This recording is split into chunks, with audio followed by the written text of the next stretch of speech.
Welcome to the Imaginaries.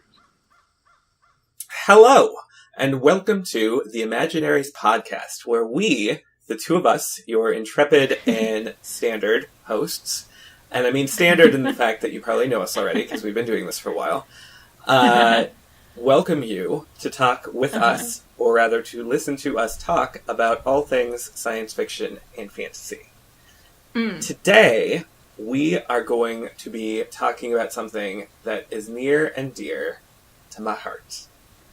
Is it near because someone stabbed you in the heart? No, I was trying to think of a funny way to jump off of that, but there was actually no way. So I'm gonna backtrack from that. But what we're talking about today is invasions. We're gonna start probably with alien invasions, and then take a look in the approximately 45 minutes that this episode shall be at some other kinds of invasion that we tackle, that other people tackle, that we encounter, there we go, in science fiction and fantasy. So, we're going to take a look just to give you an idea of how this episode's going to go. We're getting into the Latin. We are getting into Latin today, first of all. We're going to start with War of the Worlds after we talk a little bit about some Latin. We're going to take a quick look, or a not-so-quick look, at different sorts of invasions that exist in science fiction and fantasy. And we're going to answer some tough questions that go along with invasion, like what happens when humans are the invaders and Earth isn't being invaded? What about when invasions happen in fantasy? What is the agency of invaders and invasion? What is the role of the invader in science fiction and fantasy? So, lots of good questions. We're going to tackle them all. But I promised we'd start with Latin. So Latin is where we will start. So here's what I learned about invasion as I was looking it up earlier. The roots actually aren't that interesting. It kind of has had the same meaning for a while. What are you laughing at? We're going to do the Latin, but we're going to insult it the whole way. We are. Totally.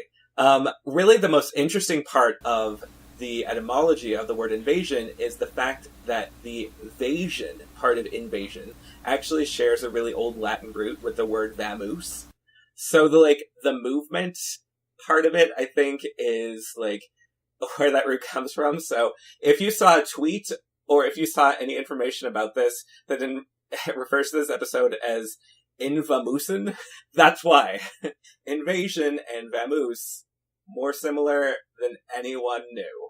So I don't have anything to say about that other than just know that that's the thing that happened. So, INVAMOOSEN! I'm gonna slip that on into your brain pocket and talk about War of the Worlds. So, alright.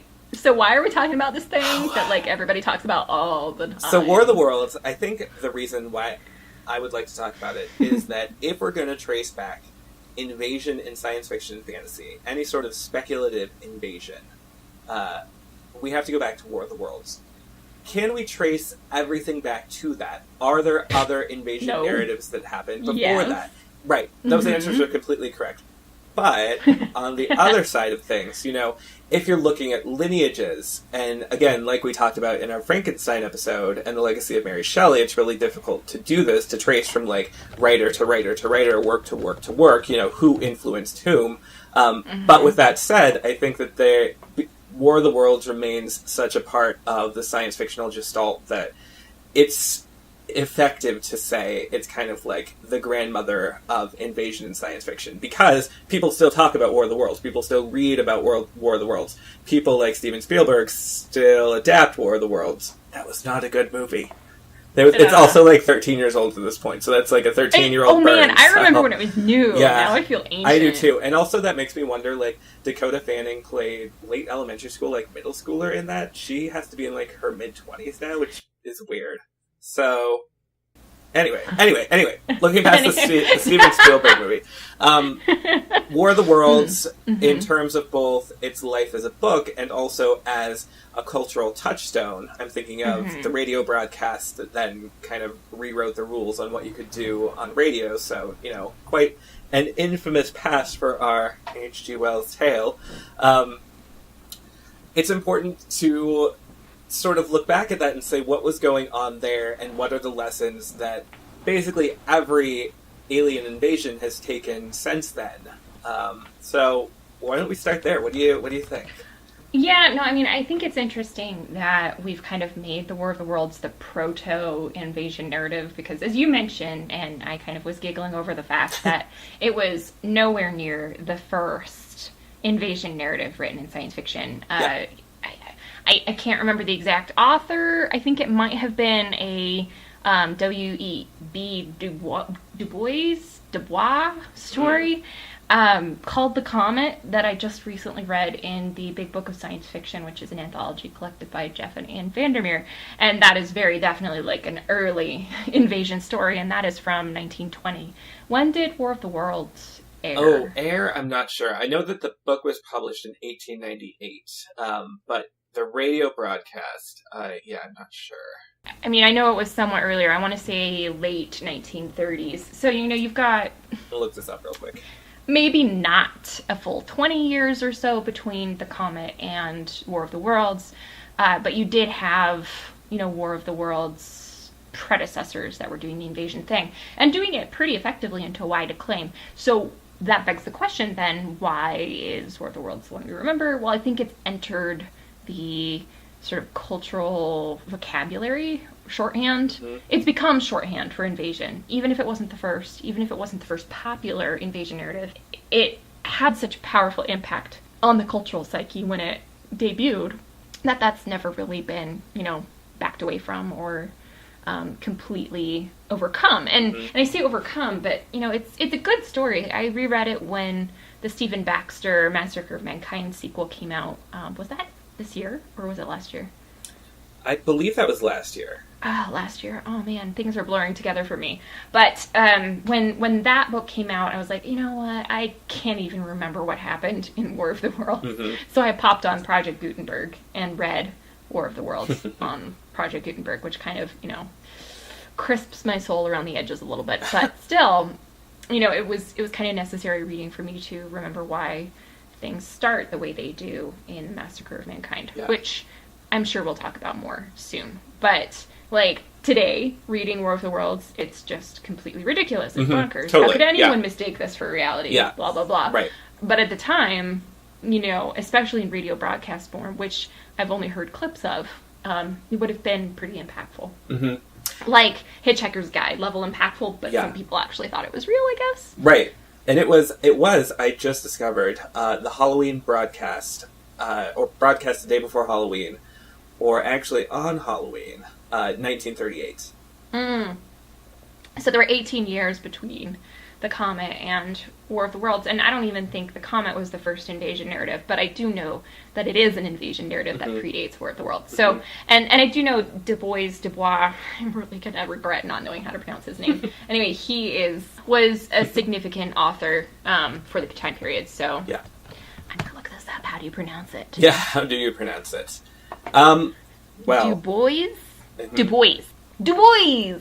There you go. But my point is, there's got to be something special about War of the Worlds to have become what it is, or is it just the twilight of its generation? Yeah, I'm not sure. But let's talk about it in the context of the different invasion narratives we've ended up with by now, that we are contending with. So like I said at the beginning of the hour, we pulled some common ones from Wikipedia and then added a few of our own. So some of the ones we're going to talk about are infiltration narratives, occupation narratives, mental invasion narratives, raid narratives, indifference in invasion, beneficial invasions, historical invasions, and then a couple of metaphorical invasions or allegorical invasions. One that represents human historical, or that's an impressive word that you wrote that I don't know how to pronounce. Which word? I've seen this written, but I've never said it. Corporatocratic? Yeah, that one. And then invasions as a metaphor for the male occupation of the female body. So, lots to go with there. But let's start with occupation narratives, because I think War of the Worlds is ultimately an occupation narrative. It was a failed occupation, as is that same continued occupation in Massacre of Mankind. But the general idea was that the aliens were going to invade the Martians were going to invade and then get rid of humans and claim Earth for their own. Which is something that you find in other seminal works of science fiction. We noted, for example, DUne, which is an interesting example because the invaders are also kind of the good guys on that planet. You have both the baddies and the goodies coming from this basic invader stock. Yeah, but I have feelings about that. Oh, well, please share them. Okay, so DUne is very... I want to say Mormon, but that may be not accurate. But it's very manifest destiny embracing. Yeah. Like, you have multiple white groups coming to overthrow an indigenous population, and just because one sympathizes with the noble savage archetype makes them good, and there are huge air quotes around that. Like, I have such deep problems with that, and I have the feeling that even the indigenous peoples of the planet DUne, Arrakis? What planet was that? I keep forgetting. Yeah, I think that's right. Arrakis.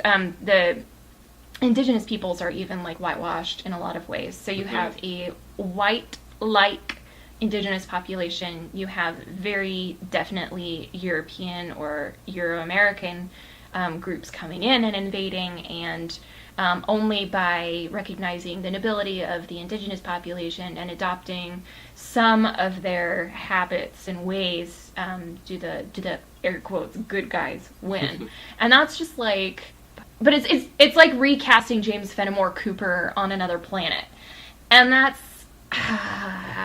so when you talk about invasion narratives, and we're going to get to this in a later conversation or a later subset of this conversation, but when you have good guys invading or invading alongside bad guys or whatever, often the good guys invading has some sort of connection to this westward expansion, manifest destiny, American West feeling that led to so much evil, really, like there's no other word for it, in America, that has had incredible negative effects to today. So there's my little, like, social conscience moment there. DUne really torques me off that way. And I still need someone to explain DUne to me, but what I do understand really taps some bad buttons. But you had a couple other examples that you wanted to talk about. Yeah, so we have, kind of the giants of science fiction past in War of the Worlds and in DUne.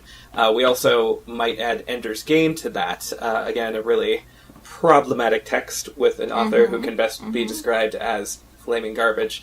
But there it's kind of, playing with, that book is kind of playing with the occupation invasion, in that we don't really understand what the Formics were doing at the beginning by coming to Earth.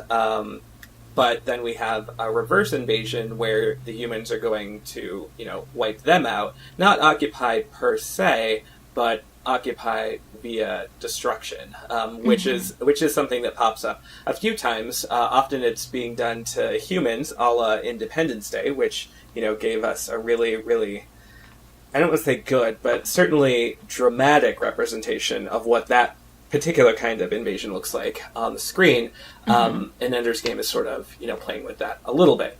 But there's also, a lot of these works, and I know I just only named 3, but a lot of the older science fiction works especially don't really deal with the consequences of invasion or occupation specifically, in part because, like in DUne, that is, that manifest destiny kind of storyline, those things aren't cast as invasion. The occupation is not necessarily a bad thing, because it's, the white people or whatever their stand-in is, bringing culture, bringing religion, bringing enlightenment to, the poor native people. Well, and there's also the fact that manifest destiny narratives, regardless of what genre or subgenre they're written in, they tend to revolve around hero figures. And that is certainly true of Ender's Game and DUne, and it's very possibly true, I'm sure this could be debated, but of War of the Worlds as well. Yeah, but thankfully there are works that have, both sprinkled throughout the history of science fiction, but also a lot more recently, I would argue, that really focus in on what happens after the occupation to the populations that were occupied.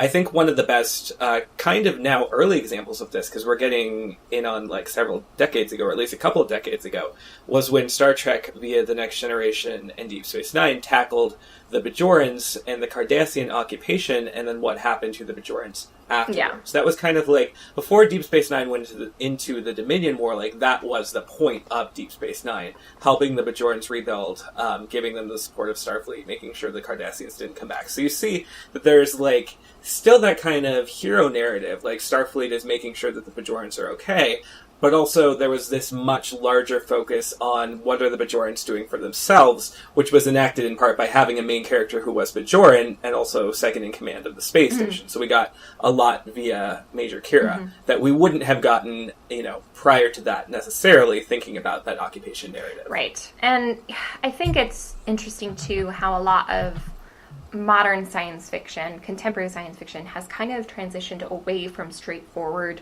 INVAMOOSEN narratives, and is exploring this idea of the consequences of invasion by placing the invasion in the context of the human mind, or the human body itself. So invasion coming from within in some way.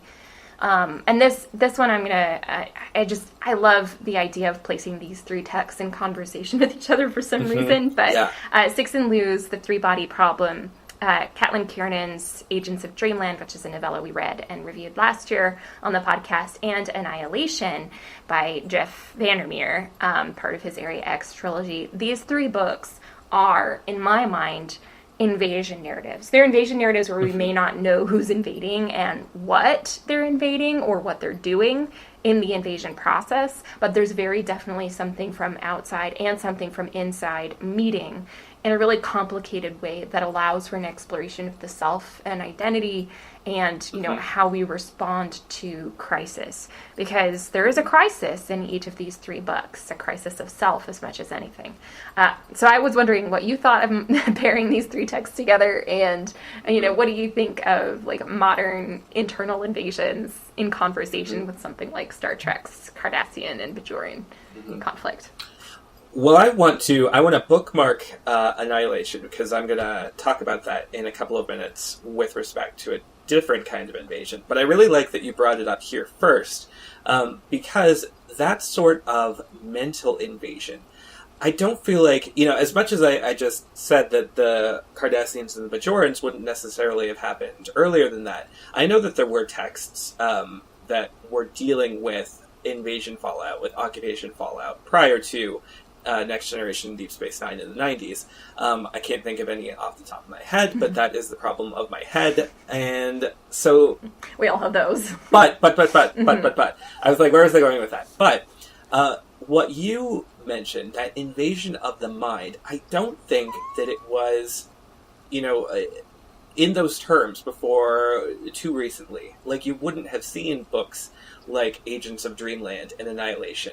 The Three-Body Problem, I think, is a little more classic in that it fits in the science fiction canon more easily than either of those books. But at the same time, that sort of invasion of the mind, which is explored technologically in The Three-Body Problem and its sequels, is something that is allowed both by what we now know of tech, but also by the evolving boundaries of science fiction. I would even say that some infiltration invasions, and I use the example of Animorphs because it is something that's near and dear to my heart. This is near and dear to my heart. Now I can actually say that. But that sort of infiltration narrative where you have aliens taking over slowly and secretly, not so unusual. But the fact that in Animorphs, a lot was made about the loss of individuality, the loss of control, the loss of agency. That part was a little bit new. Even things like Invasion of the Body Snatchers, the various ways that the X-Files dealt with it, and again, those are just the things off the top of my head, those didn't necessarily think about the invasion of the mind, the invasion of the identity, to the degree that even something like Animorphs does, and that those three works that you mentioned, Three-Body Problem, Agents of Dreamland, and Annihilation, do with such aplomb. So that's, I would argue, a new kind of invasion narrative that has only arisen really strongly over the last maybe couple of decades, and maybe even it hasn't been that long. In part because writing has begun to treat the individual and identity really differently in science fiction and fantasy. I think it makes for a nice intersection with some of the other sort of categories of invasion we're going to talk about later, especially like the invasion as a parallel to the male occupation of the female body. So we'll get into more of that later. Yeah. Let me bring it back to Annihilation, if you may. So one of the categories we stole from Wikipedia, I stole from Wikipedia. I don't want to implicate you in this crime. Thank you, because I did not steal. I made shit up out of my own head. Thank you very much. Excellent. And what excellent shit it was. Oh, thank you. Very cathartic. But invasion as indifference is something that I really would like to talk about, because here, Annihilation, and I would say more so all of the Area X trilogy, because Annihilation is fairly focused on its character, on, a short time span, on a particular geographical location, and the rest of the Area X trilogy expands out.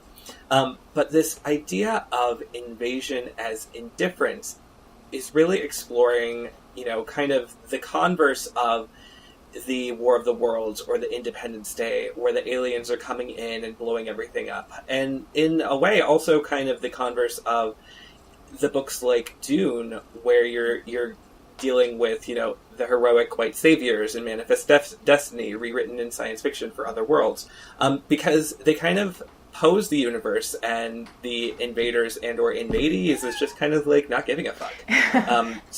And maybe that's because they actually don't, or because we as the readers, and potentially the characters as well, don't understand anything about what's going on. Is it indifference or like incomprehensibility or unknowableness? Yeah. And I think that indifference definitely plays with the idea that either invader or invadee has taken some position on it, whereas like unknowableness, I think, might be more accurate for some of the works that we assign to this category. The Area X trilogy by Jeff Vandermeer, Roadside Picnic by the Strugatsky brothers. Did I say that? You did. Good job. And Solaris. Okay, thanks. Which Solaris, are we talking about the George Clooney version here? We are talking about all Solarises. Honestly, probably the George Clooney version would be least suitable for this category, just because there was so much extra story tacked onto that one, whereas like the original book and the first adaptation were much looser in terms of like, what's going on here? Why is it happening? And in this case, it's kind of a reverse invasion again, where humans are, air quotes, invading Solaris, but also, not intentionally invading it, not really understanding what's going on. The planet's trying to know them. We don't know what's going on. But there's a lot of science fiction that kind of plays with that unknowableness, whether it's recent, like Annihilation, or like The Expanse. And here I'm talking specifically about the television show, which is, at the time of recording, up through its third season. It's the best Expanse. Yeah, agreed.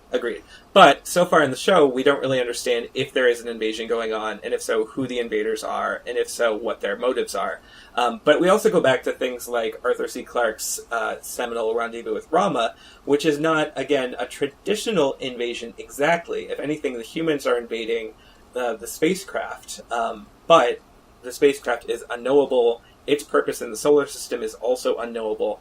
So we have a lot of good examples from around the world and through the last, say, 100 years or so of that sort of, like, unknowable invasion. Yeah, I think it's one of my favorite categories because it's such a mess. And I thrive on mess. Totally. Yes. And the notion of incomprehensibility, of things being just simply beyond your ken, but you're still struggling to kind of find your place in the midst of it, it becomes a protean sort of landscape of the self against which you can kind of attempt to understand who you are and understand that you can never understand who you are because you can never understand your context, much less the self. And that's one of the greatest appeals to me of Solaris is like, of course he doesn't know like whether he's real or not, or whether she's real or not. Like he doesn't know what is reality, and he can't even distinguish himself and his reality from reality. So I think it's really pleasurable, those liminal spaces between realities, and I think they leave a lot of opportunity for this organization and identification of the self, and lack thereof too, which is great. Yes. Yes, and I honestly, based on what you just said, we might even, call those kind of like liminal invasions. Like, can you even be sure in each of those cases that an invasion of any sort is taking place? Or is it just, are the motives so inscrutable and unknowable that, for something like Annihilation and the rest of Area X, it's just, we don't know what's going on. Yeah, it's true. Okay, so what else do we have on the list? I really want to talk about beneficial invasion. Are they really? Yeah, well, right, that's the question, because everything up through this point, with the exception of the last category, has been negative, or at least neutral-ish, like if we're talking about invasion of the mind. And I think that the word invasion just has such negative connotations anyway, that this sort of like beneficial or benevolent invasion is just kind of a contradiction of terms. But, are there examples from science fiction where you have invasion by aliens, extraterrestrials, potentially even by humans, where, the goal is, or the role of the invader is something positive? Well, at least they think so, but who benefits? Right. Who really Whose benefits? opinion on what's beneficial matters? Yes. Yes. And white so people. one of the... Yeah, right. But because you said that, I will go first to Octavia Butler. Because her Xenogenesis trilogy, I was trying to think of examples of this, because again, while I was putting this list together, I was like, is that, can you even have that?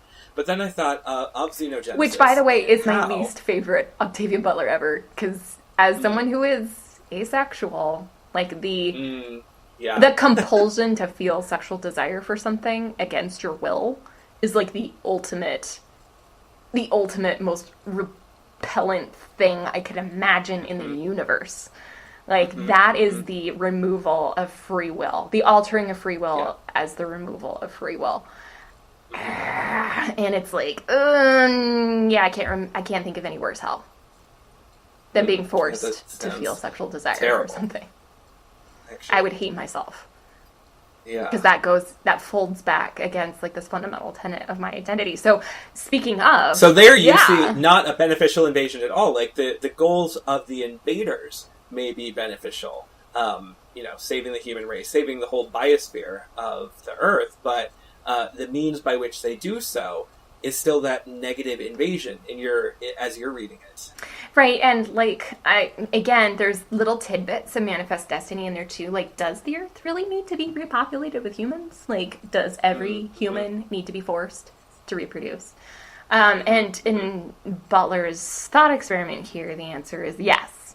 And, it was the most uncomfortable Butler. And that doesn't mean that it's not doing good work. That it being a hellscape does not mean that it's not a good work. It just means, I don't know whether Butler was aware that people like me existed in the universe and how we would feel reading her science fiction. I'm kind of glad I read it and also kind of totally traumatized. So maybe that's the sign of art. Who knows?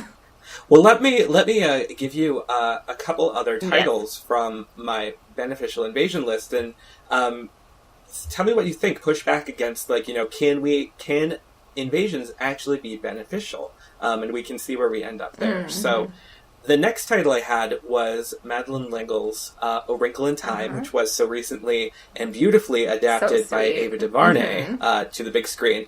But I thought, as a potential invasion, you have the Misses, so Mrs.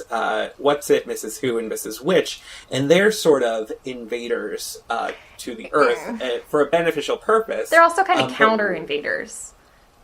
How so? Well, because the X, or whatever it's called, is invading Earth and is invading the universe. And so they are attempting to curtail an invasion as much as they are invading themselves. So that's an interesting conflict and an interesting sort of messiness, I think. But I agree that now, having this new interpretation by DuVernay, which, queen of my heart, Ava DuVernay, this new version, it influences how I read the text now, and it influences how I receive the original messages. And we did an entire podcast about A Wrinkle in Time with Alyssa way back in the day, and it was super interesting to discover that, of the three of us, I'm the one with the fondest memories of the book, but now when I reread it, I'm like, no, that was terrible parenting, and that was a really awful move, Meg, or that was a xenophobic statement.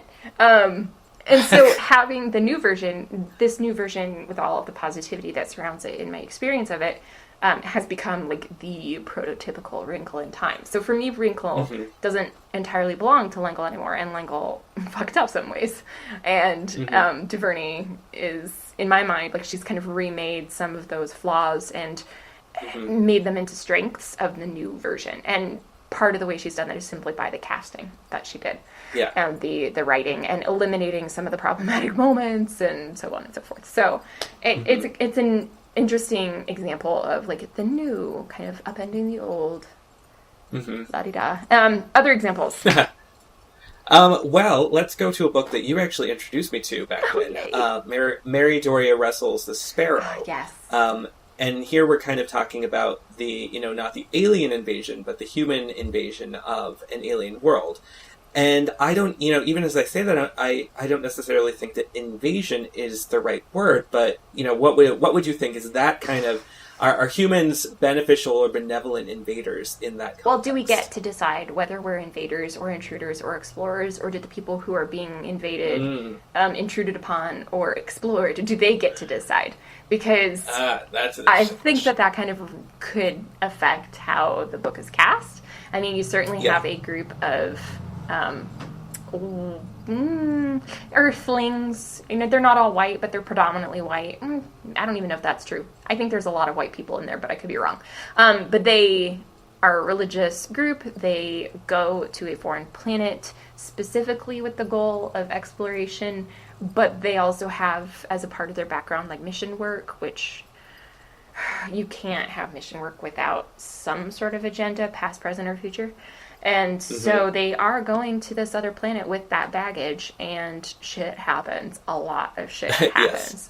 And things are destroyed, things are broken, things are killed. It's one of the most rich science fictional narratives that's out there. And I think we're planning on actually talking about Mary Doria Russell in her own podcast someday, or as one of the primary topics of a podcast, because there's so much pith and meat there. So I don't want to get too deep into it, but I think if you were on the other end, if you were an inhabitant of the planet that's being visited by these people, I probably would look at them as invaders. They come from a very different worldview, a very different religious background. They have some sort of agenda, whether they want to or not.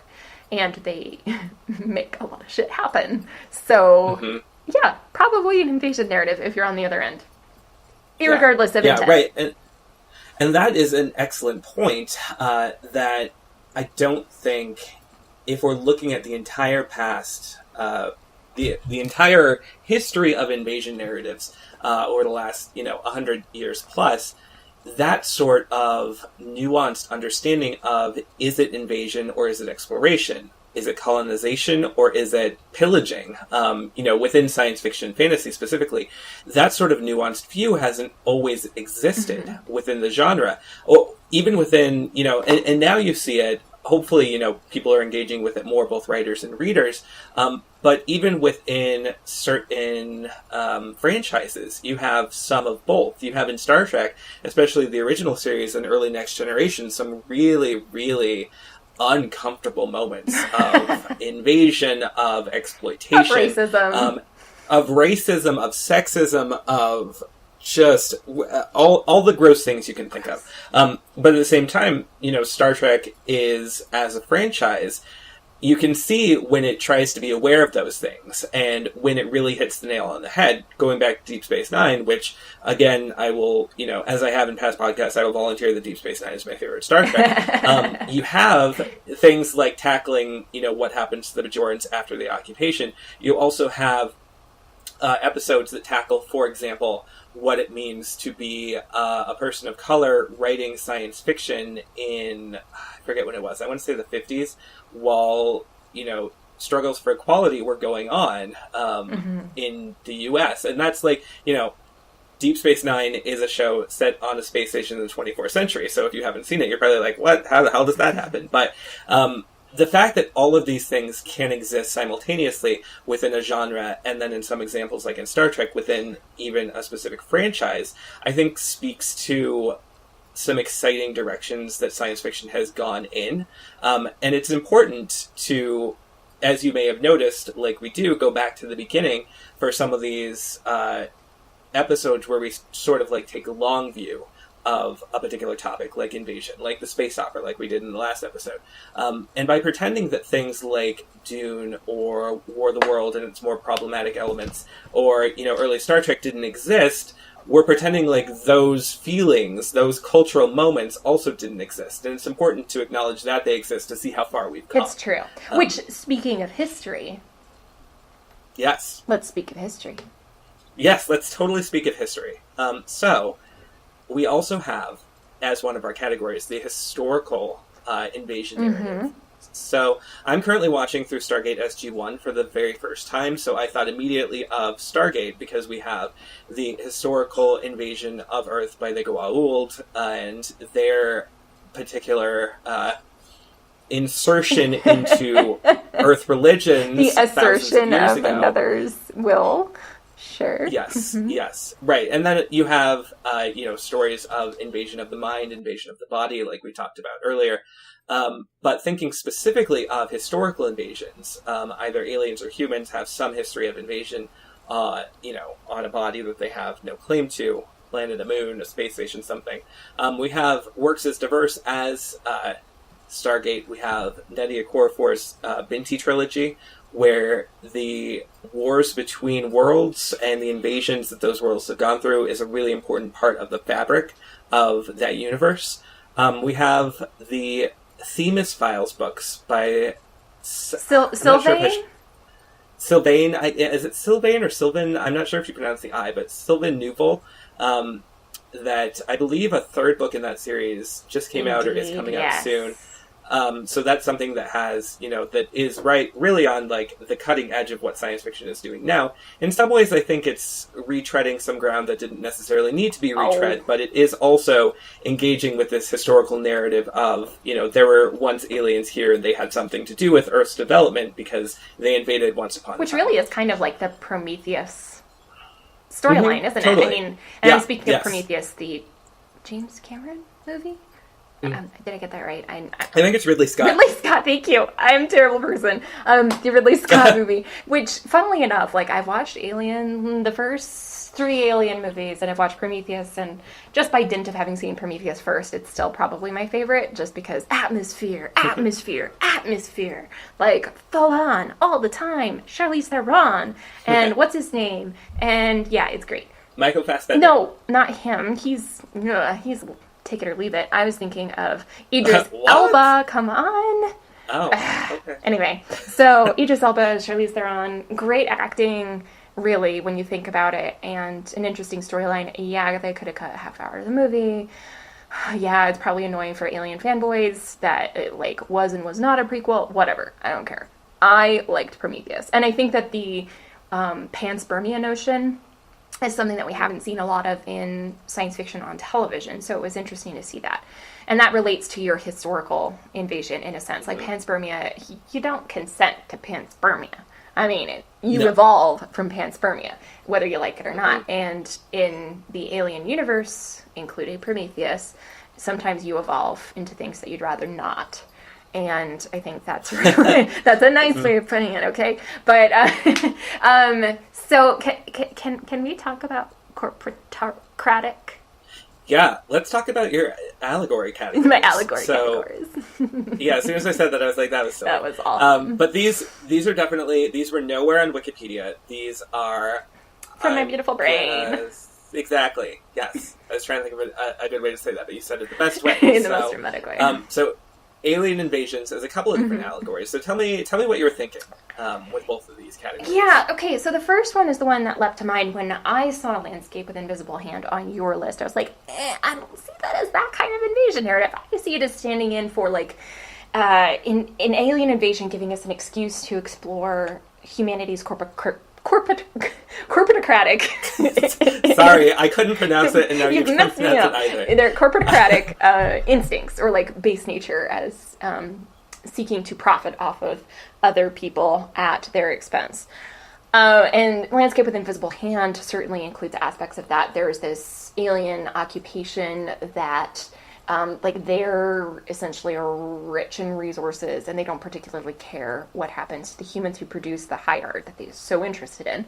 The Fifth Element, Hitchhiker's Guide, DUne, and then a recent book called Space Unicorn Blues that I recently read, they all kind of explore this idea of, like, the future is owned by corporations as a result of some sort of alien invasion, or in the case of Space Unicorn Blues, like, humanity is actually actively wiping out other alien races and exploiting them for profit. So in that sense, it's inverted. But in all of these books, like, and DUne is another example of that, actually, when I think about it. But, like, either the humans are profiting at the aliens' expense by invading the aliens, or the aliens have, whether they were, intent is, regardless of intent, they are profiting off of humanity and a corporatocratic future. And in the case of the Fifth Element, I find it interesting because it's kind of portrayed as neutral, like, this is just the world as it is, and it kind of sucks. And that's kind of true of Landscape with Invisible Hand, too. Like, intent doesn't even factor into it, but it's still there. And I think when you take intent out of the picture and just display this as the future that we happen to inhabit, then the question of, is this the inevitable, like, is this the innate human impulse to exploit others for profit? I think that kind of rises to the fore. What do you think? I agree pretty much with all of that. I was trying to find a way to slot in, using the example of Landscape with Invisible Hand, which was an excellent novella by M.T. Anderson that we read last year, that came out last year as well. Yeah. I had originally called it I had originally categorized it as a historical invasion, in that within the book, we weren't really focused upon the invasion happening in real time. It was something that had already happened, and the characters were kind of dealing with the fallout. In that way, you could also consider it kind of an occupation invasion. But I really like this new category that you put together, because it is this kind of allegorical stand-in for what's going on with humans right now, and how the invasion of the corporation is something that can be recast in science fiction. And it can be really funny, can be comedic, like in Hitchhiker's Guide. It can be campy, like in The Fifth Element. It can be really serious, and with a dash of camp and a dash of comedy, like in Landscape with Invisible Hand. So I think that's a really smart category to have as we're thinking about invasions. Well, hopefully my next category, which I'm just going to blaze through really quickly, is also super smart. Yeah, I happen to think so. But I mean, I also think it's pretty obvious. Like, most invasion narratives include either past or present some sort of militaristic element. Like, there's a military invading someone. There's an organization invading someone. It's militant. Yeah. And when you look at the history of militancy in human terms, usually you're talking about something that's hyper-masculine, whether or not it is made up entirely of men, like as a fighting force. In the American military is an example now where, like, technically you have equity in that, like, women are also on the fighting forces, including elite fighting teams in the various armed forces. But it's still, by and large, considered a masculine pursuit. And whenever you have the masculine as the dominant, like, invasion force, then it begs the question of, where does gender play into this? And the gendering of invasion. And I think, in a lot of ways, this is just to put it very bluntly, invasions are often a metaphor for the male occupation of the female, specifically the female body, whether or not the body takes the form of a planet or a people or an individual. And I think when you look at books like Ammonite, which, that's Nicola Griffith's incredible book, by the way, if you haven't read it, just read it. It's super weird, and it sort of defies my boundaries that I'm putting on it right now. But Ammonite, The Power, and Octavia Butler's Genesis, these three books, in very different ways, explore the question of how does gender relate to, and the gendering of invasion relate to science fiction.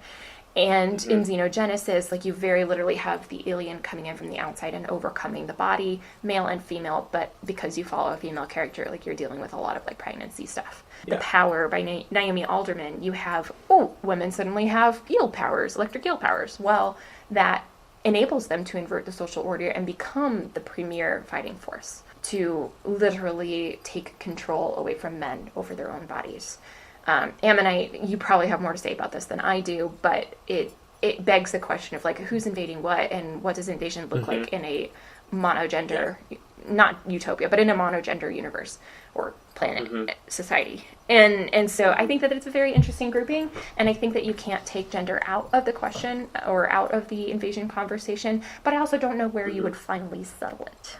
I don't either, because I think a lot of these invasion stories, invasion narratives, and categories of narratives that we've looked at can be allegorical. Like whether those are kind of unintentional allegories for manifest destiny, for colonization, for white superiority, that have aged poorly, like in DUne.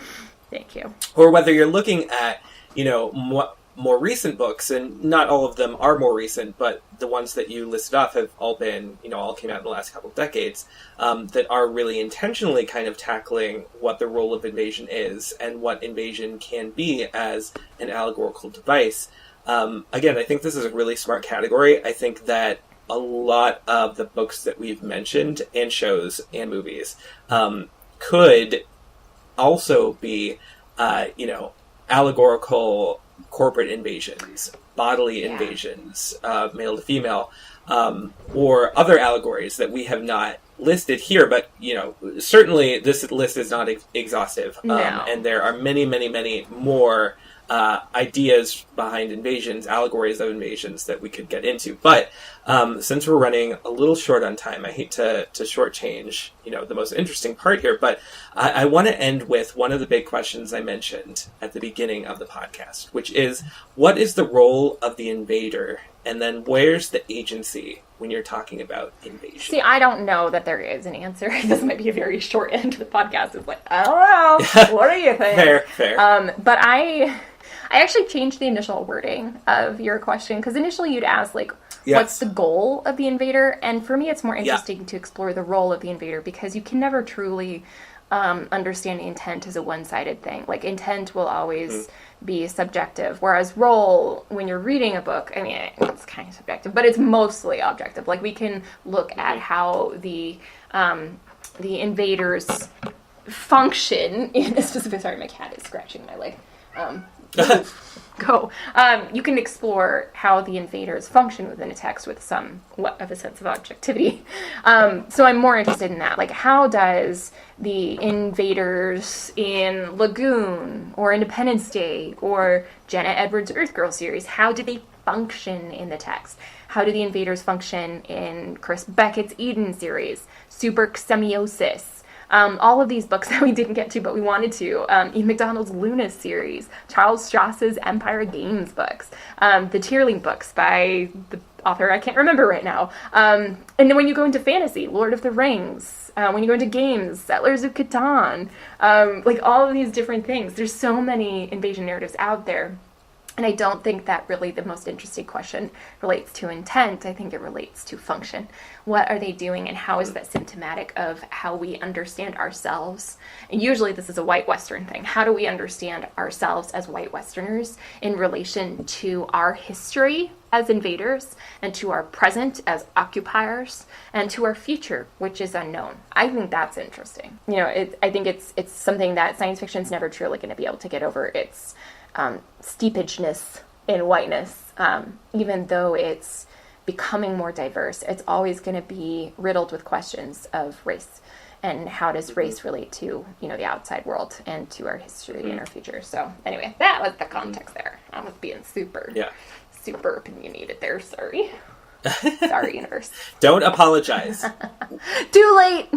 No apologies. Do you want to take us on out of this podcast? Sure thing. So thank you, Tony. That was a great show notes that you put together. Thank you. You're welcome. So to take us out, you can find us where you found us already, or you can find us on iTunes and SoundCloud and on YouTube, where we put our backlist episodes for perpetuity. We would especially love it if you would visit our website, which is Imaginaries.net. We have been posting reviews. We've been posting the list of books that we've read this year. We've got all kinds of great new material up there, including the latest and greatest in all of these categories that I've mentioned. mentioned. So we hope that you can visit that. That's Imaginaries.net. We'd also love for you to visit us on Twitter. Our handle is imaginary_pod. We're pretty active there. We'd like to thank all of the authors who've liked our episodes in the past couple of weeks. It really helps our egos a little bit during final. Gives us that boost. And if you have any questions, suggestions, or recommendations for us, both in terms of subjects to discuss and books to read, we'd love for you to drop us a line on Twitter.